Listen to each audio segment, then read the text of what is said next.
what efforts have been made in the different countries to raise consciousness.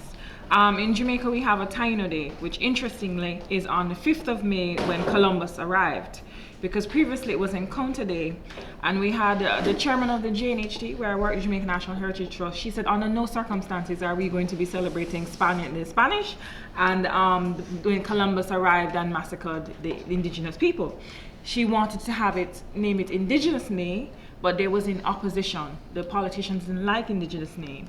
They wanted Taino Day, they preferred it. So we have that. But it's funny, we don't have an African Day, we don't have a Jew Day, a Chinese Day, or East Indian Day, or the closest to probably be an African Day is when we celebrate emancipation from enslavement. But I mean, at least it's a start to raise awareness, because on that, and we have exhibitions and public forums, and where people can come and they can learn more about their Taino heritage. But it's a start, a small start, but at least it's some start. But I'd like to see probably what the other islands are doing. In terms, probably we can interact and learn ideas in terms of how to get the message and consciousness levels higher. En términos de la conciencia, hay varios aspectos muy interesantes. Por ejemplo, en el caso nuestro, de la República Dominicana, la parte oriental de la isla, ¿no? Sucede que España deja de tener interés en la isla, porque descubre territorios continentales mucho más atrayentes, y debido a la situación económica, política del Imperio Español, va decayendo la presencia española en lo que hoy en día es la República Dominicana, y aquello se queda como un poco abandonado, de una forma bastante fuerte. Tanto es así que para mediados del siglo XVII, final del siglo XVII, comienzo del XVIII, hay toda una población rural que realmente no sabe lo que es, porque dice, yo no soy español, porque no soy español, o sea, probablemente se establece que de ahí surge la noción de formar una nación y de la dominicanidad, ¿verdad? Y es probable que así haya sido, porque no sabían se aferraron a una nueva nación. Ahora bien, yendo más adelante, ya en el siglo XX, es presidente de la República Rafael Leónidas Trujillo Molina, y se celebra en el país una Feria de la Paz internacional. O sea, paradójicamente Trujillo, que era un dictador, celebra una Feria de la Paz internacional y hace un gran evento. Las personas que asesoran a Trujillo en ese momento se plantean un gran problema, y es: nosotros tenemos que tener souvenirs, nosotros tenemos que tener algo que nos identifique para poder ofrecer a los visitantes que vienen de todas partes del mundo una idea de quiénes somos. Y entonces lo que se hace es que se contratan a unos talladores cubanos de madera, cuyos nombres los tenemos porque todo eso está escrito, y a un diseñador artesanal alemán, que van a la República Dominicana y recrean todo lo que es arte taíno, todos los grafismos, y eso se convierte en lo que es la artesanía autóctona dominicana a través de una imposición hecha por el Estado. Y eso permanece hoy en día como una costumbre, es decir, de una forma, vamos a decir, romántica, o tenemos que agarrarnos de algo para decir que nosotros no somos españoles, somos diferentes. ¿Qué somos? Somos taínos, y esta es nuestra artesanía. Entonces de ahí surge lo que se conoce como artesanía neotaína, que es un vínculo directo con el pasado. Y eso se ha seguido desarrollando, aunque inicialmente fue una idea muy bien estructurada por el Estado, porque quienes manejaron eso eran arqueólogos, eran antropólogos y sabían lo que estaban haciendo, eso ya tiene su permanencia hoy en día. También yo me pongo a pensar, y esto es una reflexión que yo hago por mi parte. Yo mostré, creo que el primer día, el billete de 1.000 pesos dominicanos que tiene 2 trigonolitos. Todos los billetes dominicanos desde 1984 en adelante están marcados por diseños taínos, piezas taínas, y toda la grafía taína está de alguna forma presente en los billetes dominicanos, no importa su denominación.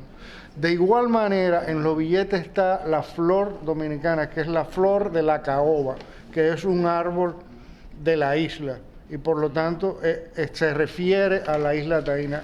Está presente también el ave nacional, que es un ave taína, o sea, es de la fauna existente en tiempos de los taínos. No recuerdo ahora cómo se llama la cigüita, la cigua palmera. Pero por otro lado, yo también pienso, es una forma de identificarnos. ¿Qué somos? Somos taínos, porque no somos españoles, no somos ninguna otra cosa. Y también en el trasfondo es más fácil decir que somos taínos, porque no va a crear ningún conflicto con nadie. En términos de Estado y de definición. No obstante, al hacer eso, se han fomentado movimientos que sí realzan la presencia, la conciencia de lo taíno de una forma muy importante. ¿Se recuerdan? Ayer estaba hablando de cómo la gente elige, por vías oficiales o extraoficiales, de presentarse con esa identidad, esa política cultural opuesta por el Estado o que viene de base, pero que la gente elige esos elementos para ser, nosotros somos para un público internacional. Y ese es un campo que yo sé que en la Dominicana Republicana están.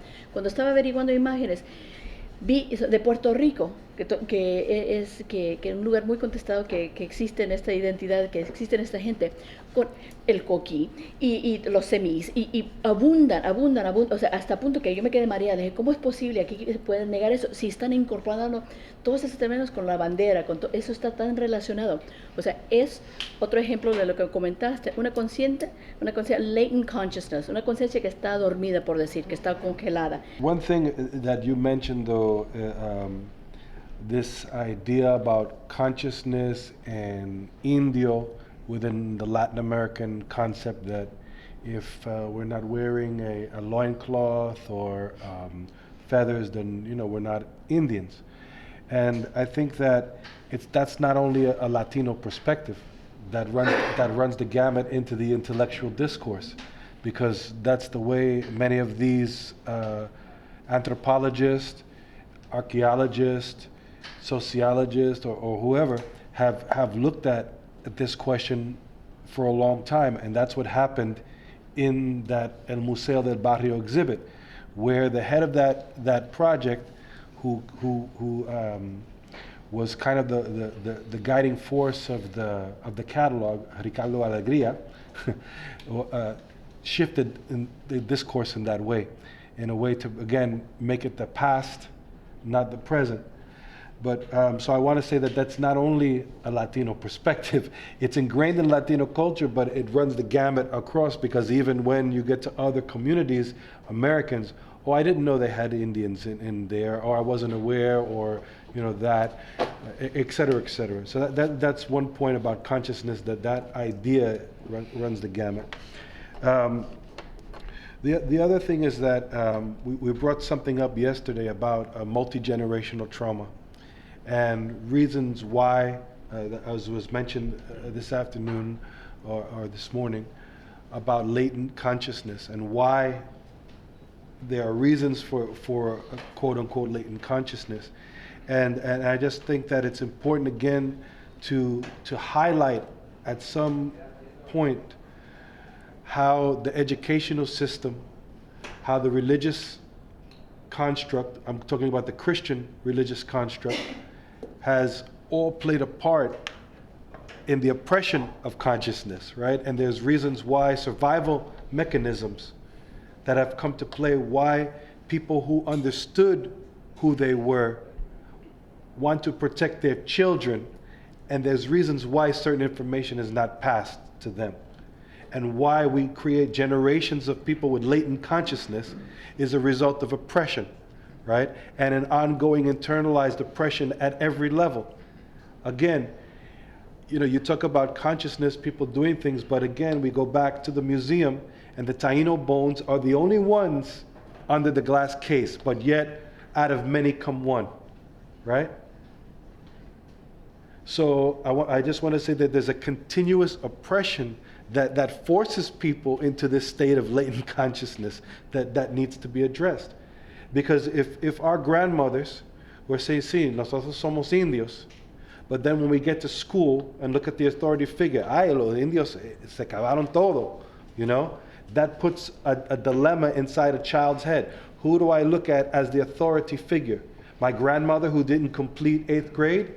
Or this teacher who completed college and who's this? Who's telling me the truth?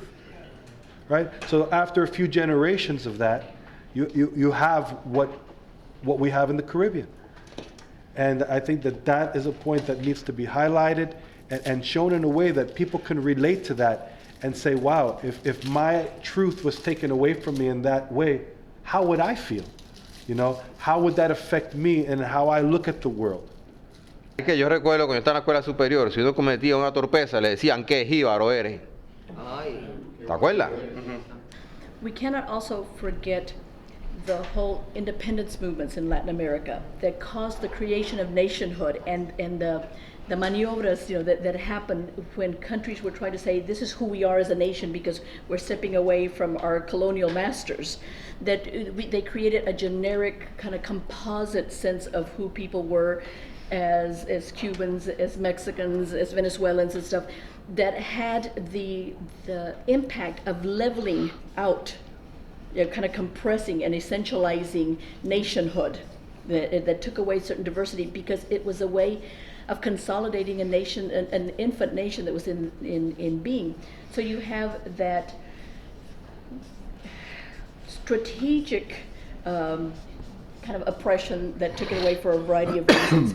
But you also had the strategy of combining, not necessarily with intent to eliminate others, but was so necessary to make nation, to be able to fight back. Some places were more effective at bringing out elements of indigenous history and culture into that kind of generic nationhood. Others eliminated all one way and created yet a new place. In Cuba, you know, they said todos somos cubanos. What that means, I don't know, but you know, that's todos somos puertorriqueños. You know, for the purposes, you know, political purposes of independence movements, and I don't think we've even addressed kind of historically where those moments have been in the respective places. Hasta hace poco tiempo se ha repetido que la historia nuestra inicia con la llegada de Colón. Es decir, que aquella gente que vivió tantos años, mucho tiempo antes que Colón, no existían, y los fechados en arqueología dan que la existencia de los indígenas en la isla es mucho más antigua, de 4.000 años. Entonces, desde ahí comenzamos arrastrando un problema básico en la población. Y si a ese problema le sumamos la repetida extinción, ya van dos problemas graves para enfrentar. Pero a esto hay un tercer asunto, no menos importante, y es que se ha hablado del indígena siempre como despectivo. Y las muchas construcciones que se hacen, en vez de hablar bien de él, te dicen, ¿y tú crees que yo soy indio? Yo no soy indio. El indio cambió espejitos, el oro por espejitos, el oro por cascabeles, por sonajeras. Entonces, eso también desayuda a la construcción de la conciencia de tú quererte identificar con un ser que en cierta forma está asociado a lo bruto, a lo tonto, porque cambia cosas de valor por cosas que no tienen valor. Y justo en eso, ahora con esto de la globalización y de que por internet tú tienes acceso a tantas cosas, y tú ves los incas, los mayas, los aztecas, las grandes construcciones piramidales, las grandes ciudades que pudieron hacer, y estás viendo que de nosotros no hay construcciones elegantes, monumentales, imponentes, sino que si vamos a usar piedra, lo único que vamos a encontrar son las plazas ceremoniales con unos muñecos que parece que no saben pintar, como para muchos es el arte rupestre. Piensa cómo trabajar para tú identificarte con esos seres que vivieron en esa ignorancia y que han sido tanto tiempo negados. Entonces creo que eso es un marco de referencia que debemos tener para poder como enfrentar un poco a lo que vamos a la conciencia. Hay distintos niveles de conciencia y esa conciencia pues está determinada por la información que tiene cada cual para poder hacer unos juicios valorativos y sean negativos o positivos. Y me parece que los niveles de conciencia sobre la indigeneidad pues son distintos en todas nuestras islas, porque es una realidad que se ha visto aquí. Y al interior de cada país también, que eso es otro problema complejo. Por ejemplo, cuando yo inicié el proyecto de historiadores de barrio, que traté de, en 1978, formamos en Ciales el proyecto Historiadores de Barrio para recopilar la historia oral. Luego, pues en esa zona de adyacente de Utuado, de Orocovi, de Morovi, pues yo continué haciendo entrevistas. Tomé conciencia que en la zona de la montaña del interior, pues había una conciencia más cercana, o sea, el indio era una cosa bien cercana, porque era donde constantemente estaban diciéndote, sí, cómo no, si mi madre es india, ¿por qué? Porque ella es de raza india, los abuelos eran indios puros. Yo he tenido la oportunidad de vivir en 18 sitios de Puerto Rico y he visitado todos los municipios y he recogido historias orales en 38 municipios de la historia oral del indígena, del sobreviviente. Y es increíble las diferencias. Por ejemplo, en Humacao, en el barrio Texas, que yo lo busqué completo, no pude encontrar ni una sola persona que me pudiese decir nada del indio. O sea, depende de dónde tú estás. O sea, que son distintos niveles de conciencia, o sea, que eso es un problema. Entonces, pues, el asunto es que esto es un proyecto pedagógico, es un proyecto de educación. La educación nos libera porque la educación es un proceso humano basado en la libertad. Y entonces la verdad es revolucionaria, como se ha dicho tantas cosas. O sea que nosotros tenemos un reto de cambiar la mentalidad de América completa. Porque yo creo que este trabajo va a quedar permanente por los siglos de los siglos. En el sentido de que va a romper y destruir un mito, pero para siempre. Lo va a destruir, lo va a hacer añicos. Porque esta información que se va a generar aquí, que no es solamente para que llegue a un museo y se exprese desde el punto de vista museográfico, sino que es una información que va a quedar en video, que va a quedar en libros.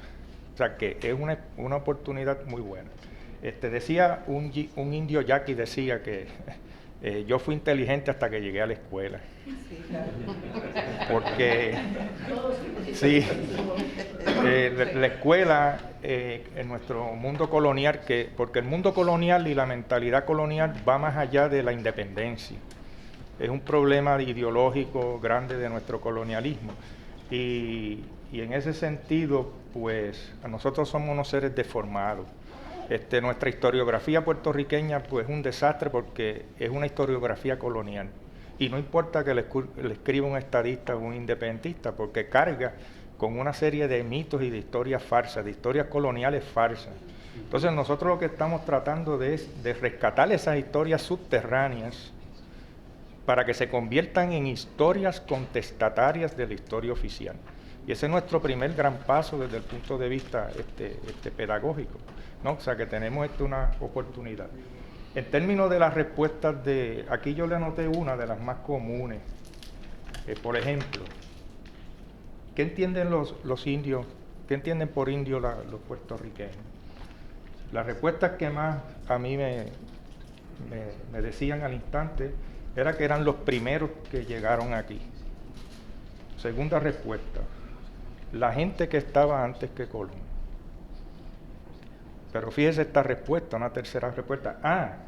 Esos eran los dueños de esta tierra. Ya hay un nivel de conciencia, porque no es conciencia, son niveles de conciencia.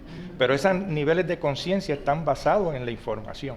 Pero que la información se da a dos niveles, porque es una información que viene del Estado, porque la escuela y la universidad son del Estado. Y no es que sea privada o pública, porque eso no hace diferencia. Si partimos del marco teórico de Althusser, de los aparatos ideológicos del Estado, va más allá de la cuestión que confundimos gobierno con Estado. El Estado son unos aparatos de poder que mantienen una ideología para mantener a esas personas también en el poder. O sea, esto es un problema ideológico y es un problema político. Y luego, fíjese, mi abuela, sí como no, mi abuela era de raza india. ¿Por qué? Porque mis abuelos eran indios. O sea que ahí estamos hablando ya de distintos niveles de conciencia. Le voy a pedir 2 minutos para leerle esta respuesta. Esto es un señor, don Juan Santiago, que está vivo el viejito, vive en el barrio Caniaco de Utuado, en unas montañas. Que pasar 4 pasos de río después de dejar la ruta de la carretera 10 que va hacia Ponce. Está grabada la entrevista. Ese señor me dijo lo siguiente: el jíbaro somos nosotros mismos, es el mismo. El jíbaro es el indio del campo, de tierra adentro. Nosotros somos de tierra adentro. El indio y aquí y el pobre de tierra adentro, que es lo que ellos nunca reconocieron en aquellos tiempos. Y sobre este tema añadió al final: porque nosotros jíbaros somos indios, descendientes de los indios. Y si nosotros no sabemos eso, ¿quién lo puede saber en nuestras tierras campesinas? Ya fíjate que ahí el nivel de conciencia es altísimo. Y termina diciendo: aquí lo que habían eran indios. Ellos vinieron, pero no nos reconocieron como un país. Nunca el indio fue reconocido en esos tiempos.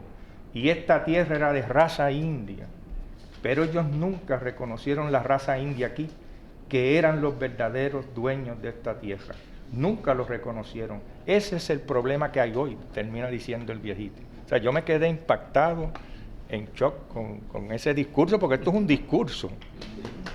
O sea, que es una cultura que está viva. Entonces, para terminar y sintetizar, el gran problema es la desinformación que por todas las vías nos llegó. O sea que estaba ahí, el indio siempre está esa presencia y ahora es la gran oportunidad para poder medirle y decirle: mira, esto llegó hasta aquel sitio, mira, la última canoa que se hizo usando la técnica llegó a este sitio, mira, el último cayuco se hizo en esta fecha, o sea, todas las áreas de sobrevivencia que ha habido. Sí.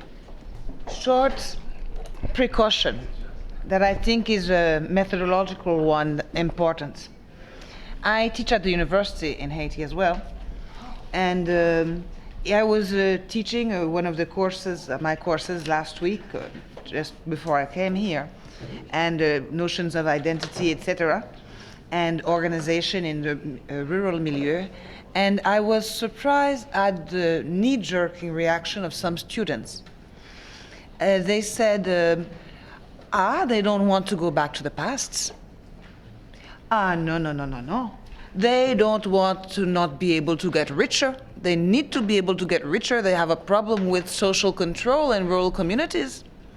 They don't know why they cannot go out at night with the secret societies. If they want to, they need to be able to walk around as they want to. So there is a context in which, and that is the dominant one in the neoliberal regime that covers us, that TV gives them, that the radio gives them, that they want to be modern. They don't want, and so we, in our work, we cannot be passivists. We cannot afford that. They interpret that we want to go back to the past. And this is in the front of also, I was thinking, the commercialization of those identity symbols, you know? And on top of the comment, very interesting that you are making, the contradiction of construction of national identity. All of those are elements of contradiction. And when we come with the question of indigeneity, we can't afford not to abort, not to confront or touch upon those elements of contradiction, so that the kids, those teenagers, young adults, they don't think, those people are the ones, they're the folklorists. They want us to go back to the past. They don't see forward. We need to take this subject in a term that it's constructive and that is not anti-modern. And in reality, the indigenous has always been considered an obstacle to progress. And that's been one of the main points of attack. What you're thinking, collective thinking, community-based, nature, primary relationship, all of these are obstacles to progress, because progress is defined by the philosophy of possessive individualism. And that says it all. Possessive individualism. That's what this is all about. That's the thinking that prevails in the foreign policy, in the internal policy. There's a big question of prejudice that goes to the indigenous, based on the very prevalent European elite antagonism to the human being working with nature. This is denigrated. This is the worst that can be. This is primitive. So when they equate indigenous with primitive, is because of that linkage with nature. Is the value that Panchito expresses in the first elements of the film yesterday. I am proud to get my hands dirty with nature, with lodo, with mud. This is the antithesis of what comes over with the Spanish colonial, especially the early Spanish hidalgos. They would have died rather than work the land. This is part of the Chronicles. The Chronicles, you see this, that they would rather die, starve to death. They needed the Indians to work for them because they themselves had such prejudice against working the land. Trabajar con. No. They came to work Indians to get gold or whatever. But it goes to a very deep prejudice in the Occidental, in the Western psyche, against nature. And so we need to attack that in many ways, because everything about indigenous that gets termed primitive, all it means is people who have a primary relationship with nature, who plant, who harvest, who burn wood, who use herbal medicines, whatever. All of that complex that really is indigeneity, as we've been describing it, much of it is around this question. So I think that's that prejudice, and that's the human nature contradiction that's leading to the environmental degradation issues. That's the basic contradiction that people have with it's more than east-west and communist capitalism is the contradiction with nature, and that underlies indigenousness is synonymous with, even though not every indigenous person is going to feel it or have the consciousness of it, but indigenousness and indigenous culture is synonymous with a appreciation of nature, direct appreciation, whether it's Sundance or whether it's any ceremony asking permission of the plant. All of it has to do with a world alive, what they call animism, no? But it's world alive. It's a sense that the religion, the spirituality is about the world is alive in here. So I think that's a prejudice that it wasn't just racial. It wasn't racial only. And it wasn't just Christian infidel. Those fit into it. But we've been living with an even longer prejudice, which is a prejudice against the human being who works the land. And that's the question of the country bunking and the dumb farmer, and all of that fits into it, and everybody wants to work in the modern building and so forth. So, and the prejudice against the tremendous amount of culture and intelligence that it takes to bring in a crop, to do a proper conuco, to know how to use the medicines. There's a huge education of illiterate people and non-literate people. So I think that underlines that the basis of what we're thinking about is important because of this primarily.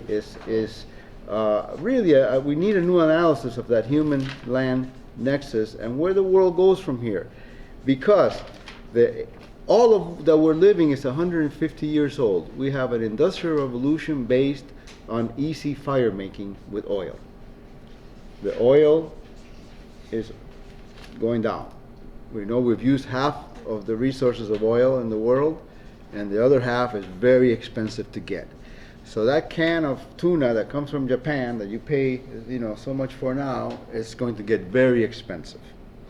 What's the opposite is localization. Globalization, localization. Local food production, regional food production. What the Indian people know, what has made these communities survive all over the Americas is the ability to hang on, to produce your own food. To produce your own food is sacred. This food is sacred. The yuca, wama, is sacred because it feeds us. That's what, it's so obvious, But so I think when we say, Maya, Inca, and the civilizations that use stone, first of all, we have the proof of the arts, as they were saying. There's an incredible sophisticated artistry. That took a lot. That was no primitive person. That describes the intelligence of the people. And that's the intelligence. But the systems, the conuco system that Panchito describes in companion planting, that's a system. That's a very intelligent system. And this is the discourse that we just had all over Eastern Cuba, and this is where the people really woke up, because we're talking to campesinos or people whose parents were campesinos. So when you enter this discourse, the whole place lifts up. Yeah, we know something. I know my grandfather, Joseito Veloz, el padre de Morongo. He was the most intelligent man I ever knew. He was illiterate, but he was the one I grew up with. And that's always kept me, that's my consciousness, that my prejudice is against this. It's not against the whole and the beans, it's against this.